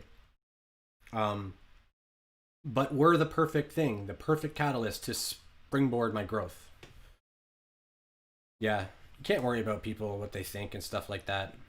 You know, it's just not perfect. It's not worth it. I've always been told I'm weird, or people ask me if I'm a witch. Maybe I'm not seeing it. Yeah. So whatever you are will resonate within, right? So if people call you a witch, um, it's possible that you're emitting some sort of witch like frequency, but more likely they're just projecting this kind of image that they have of a witch, which is like a shady figure, like cackling, ha ha ha, ha my pretty, whatever. Like that's what they're probably envisioning. They think that you're like behind the scenes casting spells and being weird or something, which isn't what witches are at all. So it's just like, that's just nonsense. Um, and so it could be that as well. So really, what I recommend is going within, like, and if you don't find within, like, look up what witches do. Look up some different types of crafts. All of magic, it all boils down to the same process of building a belief structure around that type of magic, And then understanding, oh, actually, I don't have to stick to this one. I can actually do all these. So, like, for example, I do draconian magic, I do druidcraft, bardic or minstrel magic as well. I do white magic, which I would just, I guess, call that's my most of my wizardry is white magic. Um, I try to stay away from gray magic right now because I get worried that I may overdo things. So I've tried to like put a bit of a block there. Gray magic is when you release a spell with an intent, but you don't. Your intent is benevolent, but you don't necessarily know how it's going to pan out. And so what is it? The road to hell was paved with good intentions or something. And so you kind of got to be careful, especially if you're trying to like do something big, like a big manifestation. You use a lot of energy and then you throw it out there, and then something happens. You're sort of karmically, not karmically, but you're tying yourself energetically to this thing, right? So you got to kind of be careful there. Um, but yeah, I study all that magic and stuff. Yeah. I Nobody ever taught me. My mom. So what it was my mom was like, "Oh, you're beautiful. You're so handsome. You're gonna be whatever you want to be." Like just so uplifting, and made me like be like, "Yeah, I'm awesome. I'm awesome." And like, so if somebody said anything that didn't make sense to me, I would just be like, "I'm awesome," and that person's talking nonsense, and I would just walk away. Right? Like I've been like that my whole life, more or less. Unless I felt like putting on a show. Like that's literally how I felt as a kid, was that I was some sort of just actor. I don't know if I told you guys, but when I was born, I was conscious, more or less. Not right away, but around maybe the year age or so, I think. I started to remember like different weird scenarios and feeling abandoned and stuff as a baby, like really badly abandoned. Like, how dare you not answer me? I've been screaming forever, right? Like that type of feeling. Um, and uh, and then as I grew up, I started to realize, oh, we're all just actors in some sort of weird play, and everyone's just crazy. So I'll just have fun with it. And that was around 1993, I think, when I recognized that. Uh, and then I started just doing weird stuff, just playing with stuff, playing with my own capacity for pretending, is really what I did. Like I loved people, and I was trying to be nice and good, but I also was very lazy, and I only wanted to do the thing that was path of least resistance, which is the objective of life in general. Which I didn't. Of course, I wasn't aware of any of this. I was just awake. I saw, or I saw what was going on. I was awakened. I could understand things. I knew what people were doing and what they were talking about and what they weren't talking about, and I just didn't understand how or whatever. And eventually, it started to make sense. But do you guys have any questions about any? Oh, swearing, potty mouth. Oh yeah, words are wind. None of the words are important. In fact, fuck is probably my favorite word in the language. Like it's so applicable to so many different things, and it's a good example of how one can say a word and mold a light language, mold a light matrix around it to have it mean different things. Like literally, the way I phrase it to you, like I could be very offensive with my energy, or I could be humorous, or I could be like passionate, right? Like that's my favorite word. Um, but it's like, I don't know. It's like anything else. It's up to you. It's more or less up to you. Um, if you feel like even I wrestled with it for a lot because I swear all the time, and I was always trying to hold myself back when I was making content. And I'm like, no, you know what? I'm sick of this. I just need to be me because it was like impeding my flow. So now I swear I don't care. And if other people don't like it, like they can censor me or block it or not watch it. I don't like, it's up to them, right?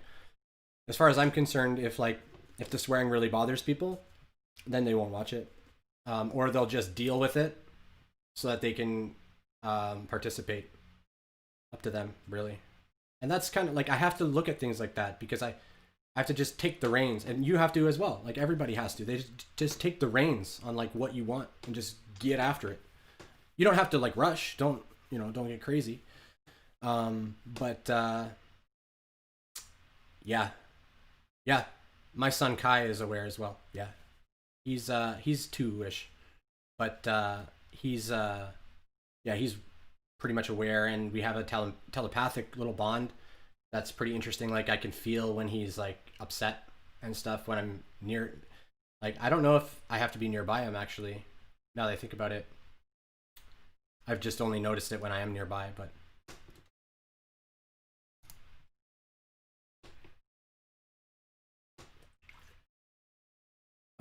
so yeah, I was thinking maybe I'll do a starseed reading. Um, would you guys rather I do a starseed, or is there some other type of reading you want to hear? You want to see? What kind of stuff are you interested in? I want to try to end it with a reading so that I kind of give back. I've been talking about myself this whole time mostly, and these I don't like doing these ones like this. I like it on one hand because I get to share, and it helps just release it. I haven't told I don't think anybody this story in this detail, uh, and this is still not even really close to the whole detail. I might have to write a book or something silly like that.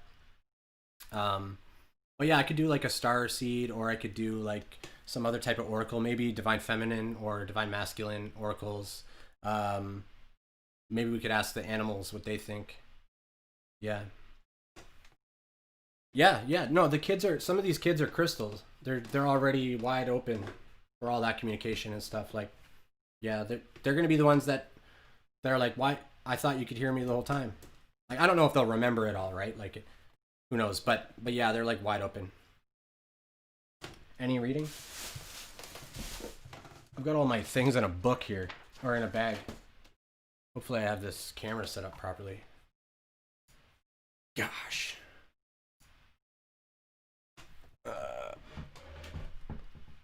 There we go. That'll work for now. Yeah. So this thing I found in a parking lot, and I don't know what it is about this thing, but I'm like, this thing's good luck. I don't care. It's going in there.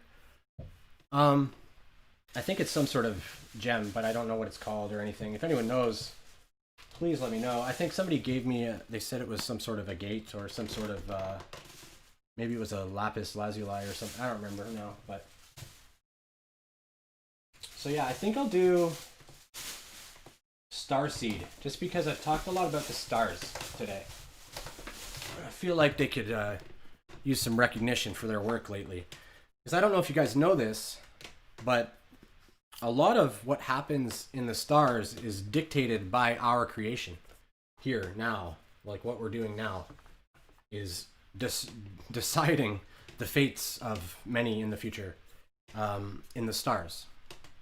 So the light beings are future selves in many ways. Lapis or sapphire. Yeah, I'm not sure. Yeah, I'm not sure. Yeah, Lynette, I tend to pick up.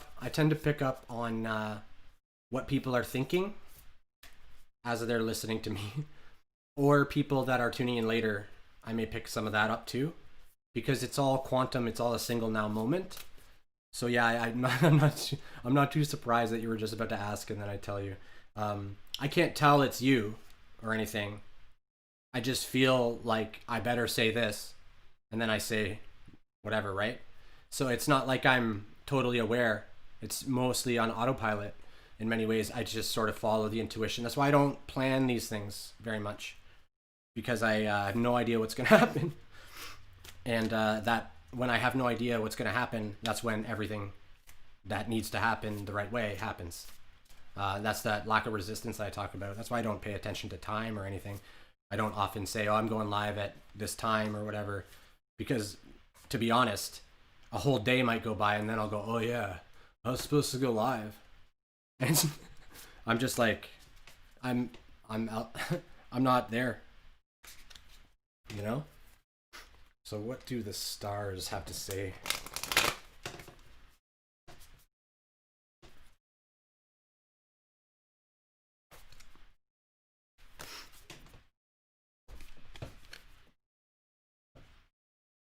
Water your garden, nourishment, body care, tenderness, rest. So this is, I think, very much like what I was talking about with the divine masculine, divine feminine, and a lot of people having to purge things. A lot of people finding shadow and purging it. Not just those people, even like some of the people that have no idea what's going on, they're sort of coming into these mini awakenings and then having to cleanse, but they don't even know what they're doing. They just know that they feel like, oh, my whole worldview just shifted a little. And then they go, oh, that makes me feel bad because this, right? And then they have to kind of get over that themselves. And they don't know what they're doing. They're just trying to get through it. And so this is a reminder that as we nourish our body and be tender with ourselves, it helps us to do all these things. When we try to get impatient and rush and like push, we make it harder for us because we're actually putting resistance into the healing. Like the healing's trying to flow in, but we're kind of like, heal me, heal me, heal me. And it like resists the healing. The healing's like, whoa, that's gross. No, I'm not healing you when you're being like that. Oh, you can't even see this card.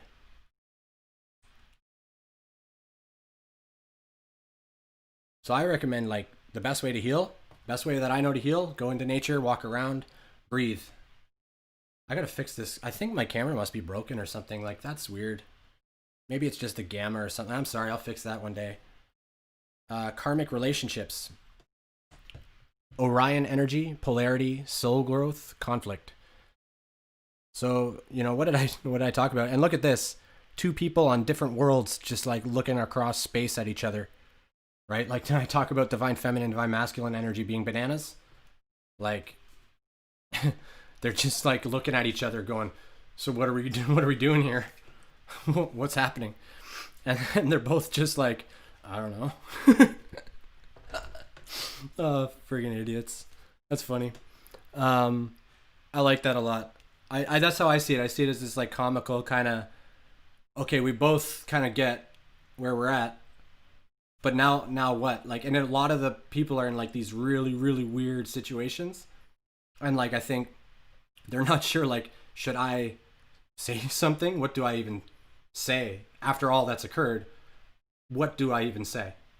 There's not a lot, but what this is saying is that this whole thing, this whole soul growth, conflict, and polarity, this Orion energy, war energy, it's the battle of the gods right now, the equinox of the gods. This all was designed to reach this state. So there's no more conflict. Like you're good, right? There's no more conflict. Now, somebody has to make the move, I guess. But, you know, I think it's unique to each situation. Like, in many cases, like, in my situation, I don't know what move I could make. I have no idea what move. And if I will ask, I'll put that out there now that I've seen this card come up. I will say, you know, like, is there some action? You know, I'll look into it. But yeah, like somebody needs to sort of bite the bullet. And it's also fear, right? Like, what if they reject me, right? Like that kind of thing. And like, if you guys are meant to be together, they're not going to reject you. If you're not meant to be together, they'll reject you. And both are fine. Both are exactly what you both designed. So either way is good. And so the next one is Starkeeper, Cosmic Ancestor, see the light by staying grounded. So this is how you can assist sort of the light anchoring into the grids of Gaia. Basically, when you're grounded, you're like an anchor of like light just comes in and you just anchor it in. And the more grounded you are with the more light, like the higher you're vibrating, the more capacity you have for light, the more, and while staying grounded, because as you bring light in, it can, you know, mess up with everything that's happening. You can start to have different ascension symptoms, start to feel like fatigue and all this other stuff. But then you normalize and you start to understand, okay, actually, well, you probably don't even understand it, but you just normalize it. Like humans are conduits of light into Gaia. That's what we are. Literally, we do it just by walking around and stuff. What this is saying is like, you know, make sure you're not floating away all the time, because if you're floating away all the time, you're not really charging up. You're not really powering up the grids as much. You're more just imagining. And imagination's fun and play is fun. It's important. So you can do it. But I guess some people are probably imagining a little too much. maybe maybe this guy right here, imagining a little too much. I have a lot of like grand visions, and like some of them are so ridiculous that I won't even speak of them at this time. Oh, a new Earth. It's happening. Keep holding the vision. It's happening, guys. I told you. Not just me, but a lot of people have been saying this. It's happening. So just keep holding the vision. Just keep understanding, and especially things are going to get a little bumpier. Things are going to be like, some people are really going to hold on to some of the programming, and all we can do is hold space for them, be compassionate. Love's always the answer there. If you don't like what somebody says to you, the best thing you can do is literally just not respond to them. Probably. Literally just pull your attention away and just say, that's not for me. You don't have to say that's not for me. Just mentally, whatever this outburst was, get out of here. But you don't say any of that, just energetically, and just turn away. Just walk away from them. Or if you're online or whatever, if you find that you can't go online without trying to argue with people, maybe don't go online. Oh, these people are so bad and stupid and well, maybe don't watch them be stupid, and it won't bother you so much, right? I mean, I do the same thing. I did. I don't do it so much anymore. But yeah. And then the last one is loosen your grip, coping mechanisms, density, addiction, let God in.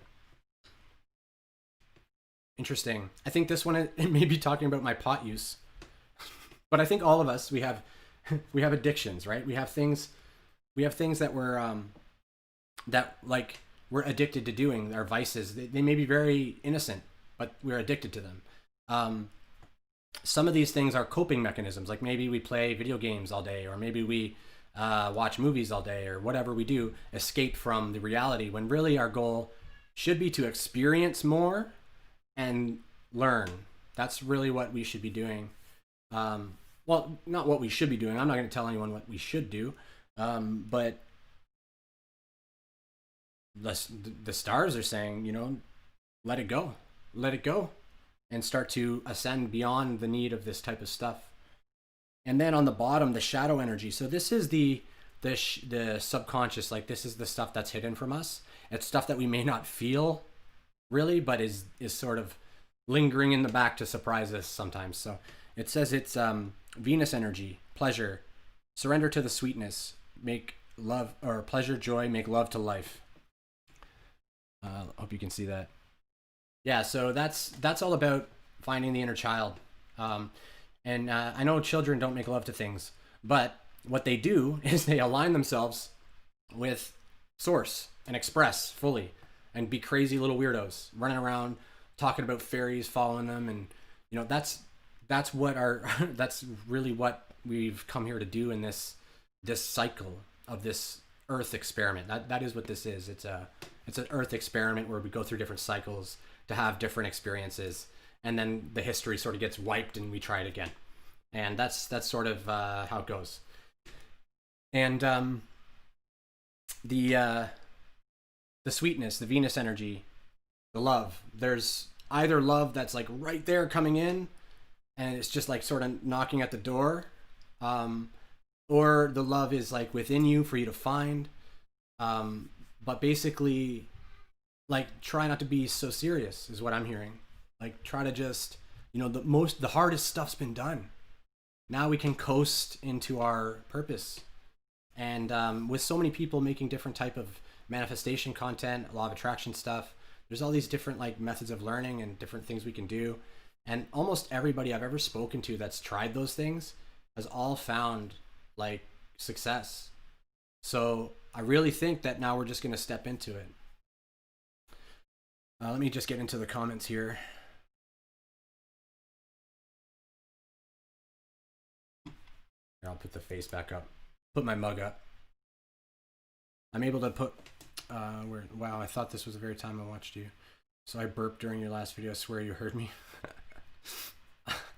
I'm able to put that kind of sort of aside, get my butt kicked for not being begging, but how do I word stuff? Promotion. Yeah, so like I think I said, we don't usually want to even bother arguing with people. Arguing with people is literally just us inviting an argument. It's us changing our vibration to become a frequency that argues, that experiences conflict. Uh, and it may be conflict with a benevolent aim, right? Like maybe you want to get involved, but just remember you're creating a negative emotion for yourself. Like the conflict is almost always, unless you have real mastery, it's going to cause negative emotion. When you have mastery of emotion and you cause conflict, it doesn't even matter to you. You're causing the conflict in order to cause the conflict. That's the purpose of the conflict. And so when you're at that point, it becomes a very different sort of thing. But the conflict that you see you're causing is you see this person as you, and they need to see this. At least that's what I see, because I've been gifted what they call it true sight, or all sight. Odin called it all sight once. True sight, it's the sight of the dragon eye. You just see everything. And I think a lot of Pisces kind of have this capability or capacity sort of built in. And I think anybody could really get it, but they'd have to sort of align with the dragons. And dragons are freaky. They're freaky. They can be very intimidating. So, yeah. Mine aren't anymore, but they were. They were intimidating. I love inner child though. Growing up, it sounds good. When I say something stupid, he walks away for a good minute. Yeah. Yeah, well that's exactly what you guys are doing. You're showing each other what you both don't want, right? So both of you are trying to control the other in that way. And in this case, it actually sounds like you are trying to control him. Sorry to say, Lynette. I'm not trying to take sides, I promise you. But when he walks away from you, he's signaling to you, I'm not having any of this. This isn't mine. This is your shit. Right? He's signaling, deal with your problem. And you're signaling, no, come back to me. I got to tell you this, whatever. And maybe you stop. Maybe you don't do that. I just mean, like, your need to express onto him is a signal of like a codependency, a sort of a need for validation from the external, which if you feel like he's done something wrong to you, you just say, this is what you did wrong to me and I won't stand for it anymore. Whatever. Like if it's that. But it's sort of like picking battles. That's what it's kind of like. And so yeah, I don't mean it's like your fault, because again, remember, you guys coordinated this, even that conversation, that little bicker or whatever it was, that was all coordinated by you guys to experience that, so that he walks away going, wow, why won't she just leave me alone? I'm trying to do everything she wants. Most of them, like, they really are. That's one of the main things that they focus on, is trying to make their queen satisfied. Happy wife, happy life type thing, right? That's really what they desire. And they may joke about it in different ways, like make fun of some of the like funny little weird gripes that women have about themselves or things like that. I'm talking like men and women, but it could go either way. It's like I said, it's gender fluid. But like, for example, if a woman asks like, let's say Divine Feminine, like my twin or something, asks me if I'm fat or if she looks fat in this thing, like as a man, I'm like, oh my God, this is the biggest trap. Nothing I say, everything I say can be picked apart. If I say, oh baby, no, you look beautiful, you always look beautiful, you're perfect to me. Oh, so I look fat to other people? Right? Like, so those little traps that people lay, and not just women, everybody does it. It's called fishing. You're fishing for a certain type of validation, right? If I say this to him or her, then she'll validate me in this way. And if she doesn't, then they're an asshole, right? So it's all of us do it. We do it to people all the time. So don't feel bad about it. We all do it to each other constantly in like tiny little ways, lots of ways we don't even realize we're doing it. But what we're doing is we're sussing out how they feel. We're trying to, we think we know. I think he thinks I'm attractive. Let's check. Let's validate, right? We're trying to suss out the world that we perceive versus the world inside. So there's nothing wrong with it. Nothing wrong with it. However, when you do it, you're gonna provoke the man. If it's the feminine doing it to the masculine is gonna get assertive. He's gonna take the reins. and he's going to steer away. Most likely, like if he's balanced, he's just going to go, this is not. This is actually you talking shit about yourself. This is you not loving yourself. But he needs to be at that stage too for him to just go, you are beautiful. You love yourself. Stop talking shit about yourself. That's what his answer should be. But he's not there because he's like, why doesn't she trust me? And I say she's beautiful and all this and whatever. I buy her flowers every week or whatever, right? And he's sort of spinning in his own insecurities about how he can't please her. Because if he could please her enough, then she wouldn't even worry about it, right? That's what he feels. So it kind of goes both ways in different dynamics. So that's why it's so important to be like, even though it seems like one of them was a dick, like one of them is usually a dick in this situation. One's a bit of an asshole, and then the other sort of retaliates in some way. That's usually what happens.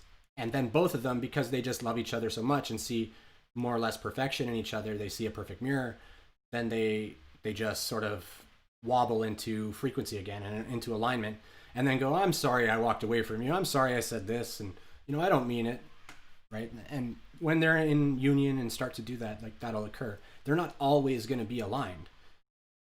Unless they're literally like constantly aligned with source too, right? Like, they'll get there eventually, I guess, probably. I imagine. I don't know. I'll let you know if I find that out. But he's so calm. Yeah. Well, that's why that's why you guys get attracted to each other. You're attracted to the polarity, right? So like if you were an introvert and he's an extrovert, he's going to be attracted to this sort of calculated quietness and intelligence that isn't always displayed, but then sometimes you pop out of the shell and he's like, there it is. And it's like an exciting game for him or something. And then for you, you're like, oh my God, he's so extroverted. He's whatever.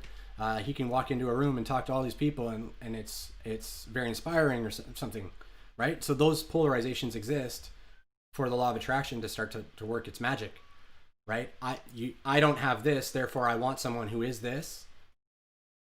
That desire's in there, and then you vibrate that frequency. I want this in my life because I can't give it for myself. So I need somebody to teach me it. That's what the soul's sort of doing.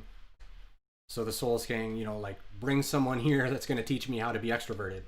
Because the truth is that we're both introverted and extroverted, all of us. Like that whole thing is nonsense. Sometimes you want to be around people, sometimes you don't. Depends what you want to do. And then all your personality, everything that you've developed through your life causes you to perceive things in certain ways, and then you either gain energy from talking to people or you don't, right? And it drains you. But it's all just a box, right? Like I could just switch it and just be like, no, people drain me. I could just tell myself that for a week. Next thing I know, guess what? People drain me, right? Like it's all vibration and frequency. It's our intention and what we think about ourselves. So I think I gotta end the stream now. I think it's getting around dinner time. Yeah, it is, and I have some more stuff to do.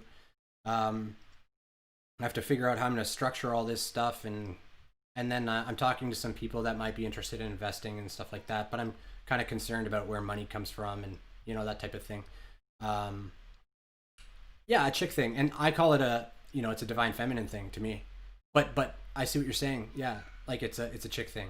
But I always like to try, like we have both energies within us. That's why like bisexuality and homosexuality started to be a thing, because at their being level they maybe were female. Like if they're a man, they maybe were female for many different lives and attracted to men, and then suddenly they're in a man's body and they're like, but I don't like the women.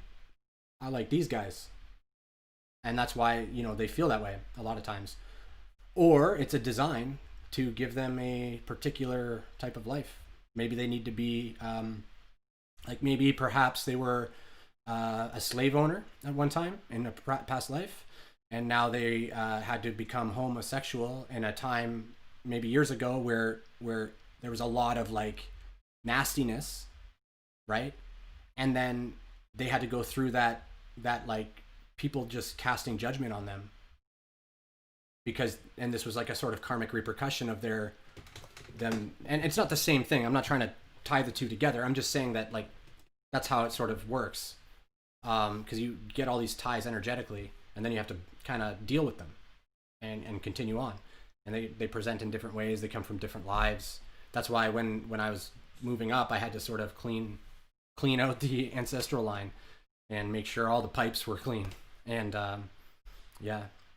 All right, I definitely got to let you guys go. I appreciate all of your faces. I love you. I thank you for taking the time to hang out and all that stuff. And yeah, like if you guys have any suggestions or anything about my idea, any questions about what I experienced, just leave a comment, and I read all the comments, and I'll do my best to respond to any that I think need a response as well. But you know, I'm also interested in people that are sort of at a similar spot that I'm at and trying to do a similar goal. There's a bunch of us that just activated, so I'm trying to draw those people to me as well. And a bunch of them are showing up, and so it's working, right? Law of attraction. All right, have a good night, everyone. Take care. Appreciate you. Bye.